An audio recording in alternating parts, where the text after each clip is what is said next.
안녕하세요. 저는 올해 66이 된 평범한 주부입니다. 오늘 여러분께 말씀드릴 이야기는 정말 솔직히 말하기가 부끄럽습니다. 하지만 꼭 해야겠다고 마음먹었어요. 제가 지난주에 아들한테 전화를 했는데 이런 말을 들었거든요. 엄마, 저희도 바쁘니까 자주 연락하지 마세요. 그리고 손자 돌봄은 이제 힘드시니까 그만하셔도 될 것 같아요. 그 순간 정말 머리가 하얘졌어요. 내가 40년 동안 이 아이를 위해 모든 걸 바쳤는데 이게 내가 받은 답이구나 싶었어요. 며느리는 전화 뒤에서 시어머니가 너무 자주 오신다는 말까지 들렸어요. 그 말을 듣는 순간 가슴이 철렁 내려앉았어요. 더 충격적인 건 그 다음날 둘째한테도 비슷한 말을 들었다는 거예요. 엄마, 이제 저희 일에 너무 간섭하지 마세요. 저희도 성인이니까 알아서 할게요. 그래서 오늘은 제가 자식들에게 어떻게 모든 것을 올인했는지 그리고 지금 어떤 마음인지 적나라하게 말씀드리려고 해요. 정말 뼈아픈 이야기들이 많습니다. 각오하시고 들어주세요. 먼저 말씀드릴게 저는 정말 바보같이 살았어요. 지금 생각해보면 너무 바보 같아서 웃음이 날 정도예요. 하지만 그때는 그게 당연하다고 그게 진짜 엄마의 사랑이라고 철석같이 믿었거든요. 26에 결혼해서 첫째를 낳았을 때만 해도 정말 행복했어요. 작고 소중한 생명을 내 품에 안고 있다는 게 꿈만 같았죠. 그때는 진심으로 이 아이를 위해서라면 뭐든 할 수 있다고 생각했어요. 심지어 목숨도 바칠 수 있다고 생각했었어요. 남편 월급이 많지 않았지만 그래도 아이 하나 키우는 데는 충분하다고 생각했어요. 둘째가 생기기 전까지는 말이에요. 첫째가 3살 때 둘째를 가졌어요. 그때부터 계산이 안 맞기 시작했죠. 기저귀값, 분유값, 아이들 옷값 하나하나가 다 돈이었어요. 그런데 여기서 제가 첫 번째 실수를 했어요. 다른 현명한 부모들은 둘째 낳으면 경제적으로 힘드니까 계획을 다시 세워보자고 했을 텐데 저는 무슨 일이 있어도 아이들한테는 부족함 없이 해주자고 다짐한 거예요. 이게 모든 비극의 시작이었어요. 정말 어느 정도로 절약했는지 말씀드릴게요.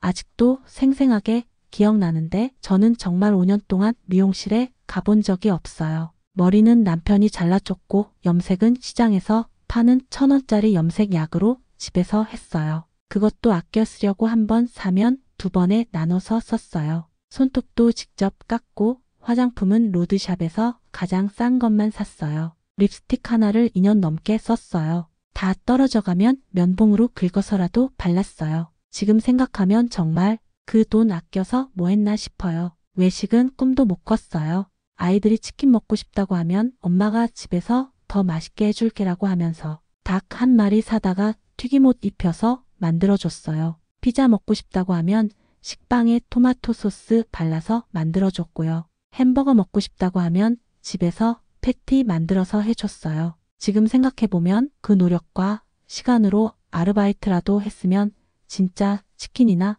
피자를 사줄 수 있었을 텐데요. 그런데 그때는 절약하는 내가 현명하다고 생각했어요. 친구들이 우리 카페에서 차나 한잔 하자고 해도 아이들 데리고 가기 불편하다며 거절했어요. 사실은 카페 음료 한 잔 값이면 아이들 우유, 사흘치를 살 수 있었거든요. 그렇게 친구들과의 연락도 하나둘 끊어졌어요. 지금 생각해보면 그때 친구들과의 관계를 유지했다면 지금 이렇게 외롭지 않았을 텐데요. 가장 기억에 남는 건 첫째가 5살 때 일이에요. 친구 생일 파티에 초대받았는데 선물을 사줘야 하잖아요. 그런데 그때 정말 돈이 없었어요. 통장에 3만 원밖에 없었거든요. 아이들 밥값까지 빼면 선물 살 돈이 없었어요. 결국 집에 있던 색연필이랑 스케치북을 예쁘게 포장해서 보냈어요. 다른 아이들은 다 3만 원, 5만 원짜리 장난감을 가져왔는데 우리 아이만 그런 선물을 들고 가는 게 너무 미안했어요. 아이가 파티에서 돌아와서 엄마, 내 선물이 제일 초라했어라고 하더라고요. 그때 정말 가슴이 찢어지는 것 같았어요. 그날 밤에 남편하고 둘이 앉아서 울었어요. 우리가 너무 가난한가? 다른 집처럼 해주지 못해서 아이들한테 미안하다면서요. 그때부터 저는 마음을 먹었어요. 무슨 일이 있어도 아이들한테만은 부족함 없이 해주자고요. 이게 2번째 실수였어요. 그 다음부터는 정말 미친 듯이 일했어요. 아이들이 초등학교에 올라가면서부터는 정말 지옥이 시작됐거든요. 주변에서 요즘은 사교육 안 시키면 뒤처진다. 적어도 영어는 시켜야 한다는 말들을 계속 듣게 되더라고요. 저도 처음에는 우리 아이들은 학교 공부만 열심히 하면 된다고 생각했는데 막상 첫째가 엄마, 다른 친구들은 다 학원 다니는데 나만 안 다녀. 나도 가고 싶어라고 하는 걸 들으니까 마음이 약해지더라고요. 특히 아이가 눈물을 글썽이면서 말하니까 정말 마음이 아팠어요. 결국 첫째 3학년 때부터 영어 학원을 보내기 시작했어요. 한 달에 15만 원. 그때 저희한테는 정말 큰 돈이었어요. 둘째까지 보내니까 월 30만 원. 남편 월급이 250만 원이었는데 학원비만 30만 원이니까 정말 빠듯했어요. 그 돈을 어떻게 마련했는지 아세요? 저는 새벽 5시부터 아파트 상가에서 청소 일을 했어요. 한 달에 40만 원 받으면서요. 새벽에 일어나서 청소하고 아이들이 학교 가기 전에 집에 돌아와서 아침 챙겨주고 아이들 학교 보내고 나면 다시 마트에서 파트타임으로 일했어요. 마트 일은 정말 힘들었어요. 하루에 4시간씩 서서 계산대 일을 했는데 다리가 퉁퉁 부어서 집에 오면 남편이 깜짝 놀랄 정도였어요. 그래도 한 달에 60만 원을 벌 수 있었거든요. 그렇게 제가 번 돈이 월 100만 원. 그런데 그 돈도 모자랐어요. 아이들이 크면서 수학학원, 국어학원, 피아노 학원까지. 첫째가 중학교 올라갈 때는 한 달 학원비가 80만 원이 넘어갔거든요. 정말 극한까지 갔던 게 첫째 중학교 1학년 때였어요. 반에서 성적이 중간 정도 나왔는데 담임 선생님이 학부모 상담에서 요즘 아이들은 다 과외를 하는데 이도 과외라도 시켜보시는 게 어떨까요? 이 정도 성적으로는 좋은 고등학교 가기 힘들 것 같은데요? 라고 하시더라고요. 그 말을 듣는 순간 정말 가슴이 철렁했어요. 우리 아이가 뒤처지고 있다는 생각에 밤잠을 못 이뤘어요. 영어 과외비가 월 50만 원이었어요. 수학까지 하면 월 100만 원이고요. 그 돈이 어디 있어요? 그런데 밤에 첫째가 엄마, 나도 과외 받고 싶어. 친구들은 다 받는데 나만 안 받아. 나는 바보가 되는 것 같아라고 하는 걸 보니까 가슴이 찢어지는 것 같았어요. 아이가 자신감을 잃어가는 모습을 보니까 정말 미칠 것 같았어요. 결국 제가 가지고 있던 금반지를 팔았어요. 결혼할 때 친정어머니가 주신 소중한 반지였는데 그때는 내 아이 교육에 비하면 이런 건 아무것도 아니다라고 생각했어요. 금방에서 70만 원을 받았는데 그것도 한두 달이면 떨어질 돈이었어요. 그래서 더 극단적인 선택을 했어요. 생명보험을 해약한 거예요. 남편 몰래요. 해약 환급금이 300만 원 정도 나왔는데 그 돈으로 6개월 과외비를 댔어요. 나중에 남편이 알고 정말 화를 냈지만 그때는 아이 교육이 더 중요하다고 생각했어요. 그런데 그게 끝이 아니더라고요. 고등학교에 올라가니까 대입 준비비가 정말 어마어마했어요. 종합반, 수학과외, 영어과외, 논술학원까지 한 달에 200만 원이 넘게 들어갔어요. 남편 월급이 그때 350만 원 정도였는데 거의 절반 이상을 아이들 교육비에 쏟아부은 거죠. 더 황당한 건 첫째가 고3 때 엄마 강남에 있는 유명한 학원에 다니고 싶어. 거기 다니는 애들이 SKY 많이 간다던 데라고 하는 거예요. 그 학원비가 한 달에 80만 원이었어요. 교통비까지 하면 월 100만 원이 추가로 더 들어가는 거였어요. 저는 그때 정말 미쳐버릴 것 같았어요. 어디서 그 돈을 구해야 하나? 결국 친정 엄마한테 가서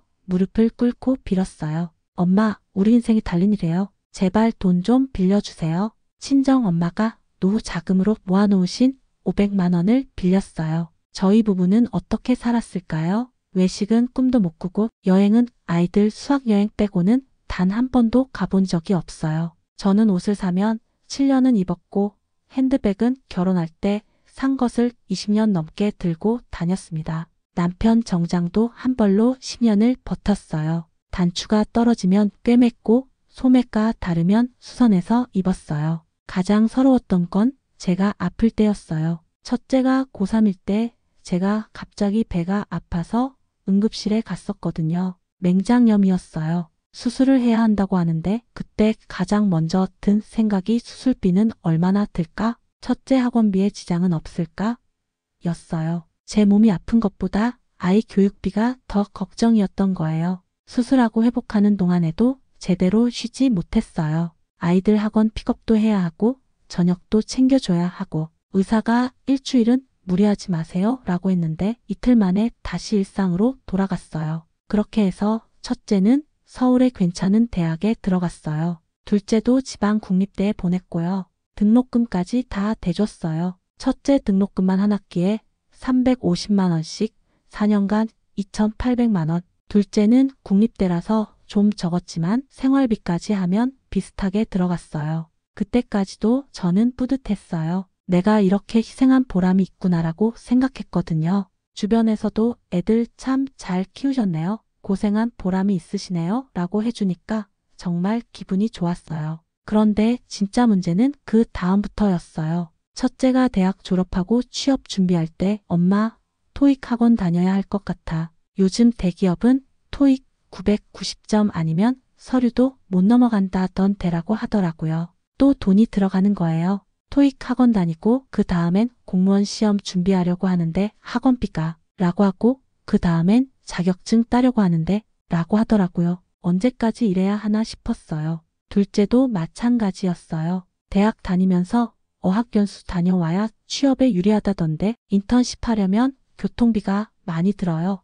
졸업작품 만드는데 돈이 필요해요. 끝이 없었어요. 그때 문득 깨달았어요. 언제까지 이렇게 해줘야 하는 거지? 아이들은 24, 28이 됐는데 아직도 부모한테 의존하고 있구나 싶었어요. 그런데 그게 제가 만든 거였어요. 아이들이 원하는 건 뭐든 해주다 보니까 아이들이 스스로 해결하려고 하지 않게 된 거였죠. 첫째가 결혼할 때가 진짜 충격이었어요. 신혼집 전세금을 우리가 마련해 주는 게 당연하다고 생각하는 거예요. 다른 집도 다 부모가 해주던데요. 그리고 저희가 어떻게 1억이 넘는 돈을 마련해요?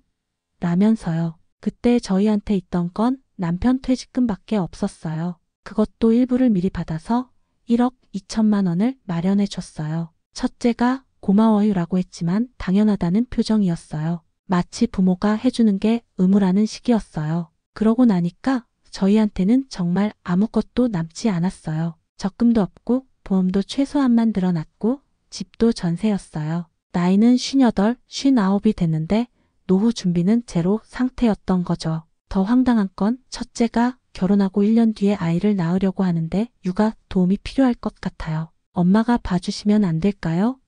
라고 하는 거예요. 저는 당연히 기뻤죠. 손자를 돌봐주는 게 할머니의 기쁨이라고 생각했으니까요. 그런데 문제는 첫째 부부의 태도였어요. 제가 도와주는 걸 당연하게 여기는 거예요. 엄마가 봐주시니까 안심이에요.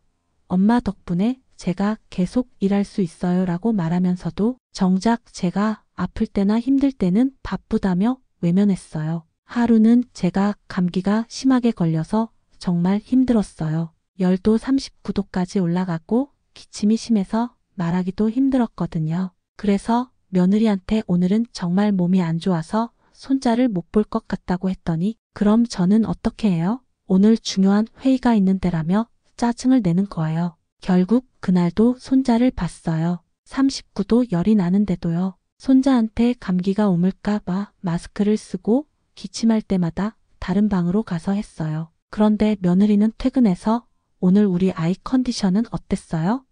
라고만 물어보더라고요. 제 몸은 안 물어보고요. 손자를 돌보는 건 좋았지만 제 건강은 급격히 나빠졌어요. 하루 종일 두 돌도 안 된 아이를 돌보는 게 쉬운 일이 아니거든요. 허리를 굽히고 아이를 안아주고 기저귀 갈고 이유식 먹이고 관절염이 생기고 허리가 아파서 밤에 잠을 못 이루는 날이 많아졌어요. 병원에 가려고 해도 손자 돌봄 때문에 시간을 낼 수가 없었죠. 병원 예약을 잡으면 며느리가 그날은 제가 일찍 못 들어와요 라고 하고 다른 날로 잡으면 또 그날도 안 돼요 라고 하더라고요. 어느 날 정말 아파서 오늘은 못 봐줄 것 같다고 했더니 며느리가 그럼 애를 어떻게 해요? 저는 회사에 가야 하는 데라며 짜증을 내는 거예요. 그때 정말 서럽더라고요. 내가 지금까지 뭘 한 건가 싶었어요. 그리고 몇 달 전에 진짜 충격적인 일이 있었어요. 제가 당뇨가 생겨서 병원에 입원하게 됐거든요.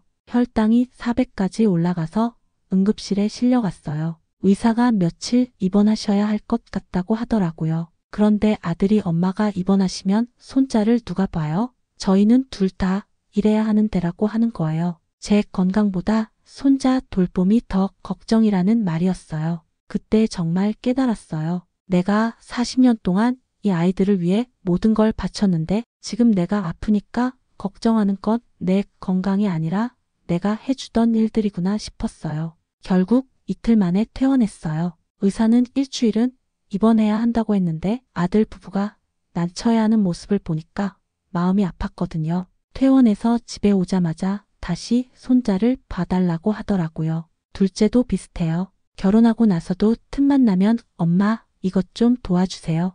아빠 저것 좀 해주세요 해요. 신혼집 가전제품 사는 것도 우리 돈으로 했고 허니문 비용도 일부 보태줬어요. 마치 우리가 아직도 그들을 돌봐줘야 하는 게 당연하다고 생각하는 것 같아요. 제일 속상한 건 아이들이 저와 남편의 희생을 전혀 이해하지 못한다는 거예요. 저희가 얼마나 많은 걸 포기하며 그들을 키웠는지 모르는 거예요. 오히려 다른 집은 더 많이 해주던 데라고 불만을 표현하기도 해요. 얼마 전에 첫째가 요즘 집값이 너무 올라서 전세금을 더 올려줘야 할 것 같아요 라고 하더라고요. 몇 천만 원을 더 달라는 거였어요. 우리는 그런 돈 없다고 했더니 그럼 저희는 어떻게 해요? 이사를 가야 하는 데라며 원망조로 말하더라고요. 그때 정말 화가 났어요. 너희를 위해 우리가 얼마나 많은 걸 포기했는지 아니?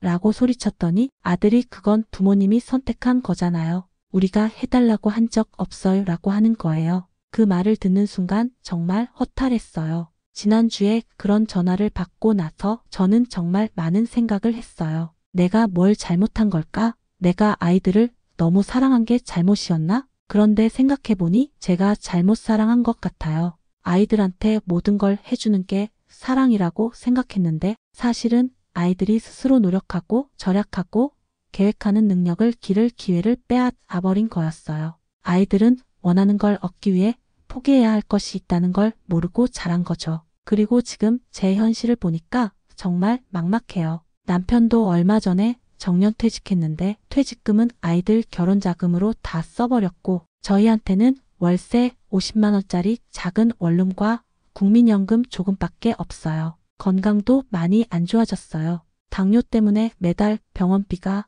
30만 원씩 나가고 관절염 때문에 물리치료도 받아야 해요. 혈압약, 당뇨약, 관절염약까지 하면 한 달 약값만 10만 원이 넘어요. 요즘 밤마다 잠이 안 와요. 내가 아이들한테 너무 많은 걸 해줘서 버릇을 나쁘게 만든 건 아닌가. 그런데 이제 와서 어떻게 해야 하나. 이런 생각들로 머리가 복잡해요. 친구들을 봐도 저와 다르게 사신 분들이 많더라고요. 아이 교육비를 적당히 쓰면서도 자신들의 노후 준비를 착실히 해오신 분들이요. 그분들이 우리보다 자녀를 덜 사랑해서일까요? 아니에요. 오히려 더 현명했던 거죠. 지금 저는 정말 후회하고 있어요. 물론 아이들을 사랑하는 마음은 변하지 않아요. 하지만 제가 사랑을 표현하는 방식이 완전히 잘못되었다는 걸 뼈저리게 느끼고 있어요. 아이들한테 모든 걸 해주는 게 사랑이 아니라 아이들이 독립적으로 살아갈 수 있도록 가르쳐 주는 게 진짜 사랑이었던 거죠. 그리고 부모도 자신의 삶을 소중히 여기는 모습을 보여주는 게 중요했던 것 같아요. 하지만 이제 와서 후회해봤자 돌이킬 수 없잖아요. 저는 지금 66이고 건강도 안 좋고 경제적으로도 어려운 상황이에요. 앞으로 20년을 어떻게 살아가야 할지 정말 막막해요.